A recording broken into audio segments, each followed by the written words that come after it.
السلام علیکم ناظرین، میں ہوں آمنہ اور آپ دیکھ رہے ہیں سرعام CID نیوز۔ خبر شامل کرتے ہیں پتوکی سے۔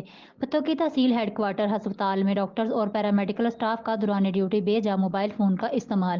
حکومت پنجاب کی طرف سے دوران ڈیوٹی موبائل کے استعمال پر پابندی کے قوانین کی دھجیاں بکھیری جانے لگی۔ اعلیٰ حکام نوٹس لیں۔ تفصیلات کے مطابق تحصیل ہیڈ کوارٹر ہسپتال پتوکی میں دوران ڈیوٹی ڈاکٹرز اور پیرا میڈیکل اسٹاف کا موبائل کا بے جا استعمال۔ مریض اور لواحقین بے حد پریشان۔ ایمرجنسی ہر جگہ موبائل کا بے جا استعمال کیا جانے لگا۔ شدید گرمی میں مریض لائنوں میں لگے اپنی باری کے انتظار میں گھنٹوں انتظار کرنے لگے اور سفارشیوں کو نوازنے کا سلسلہ جاری۔ مریضوں کے لواحقین اور پیرا میڈیکل اسٹاف کے جھگڑے معمول بن گئے۔ خاص طور پر رات کے اوقات میں ڈیوٹی پر مامور پیرا میڈیکل اسٹاف انتہائی بد کلام اور جھگڑالو بھی ہونے کے ساتھ ساتھ موبائل پر مووی دیکھنے جیسے مشاغل میں مصروف نظر آتے ہیں۔ مریضوں کے لواحقین نے اعلیٰ حکام سے نوٹس لینے کا مطالبہ کیا ہے۔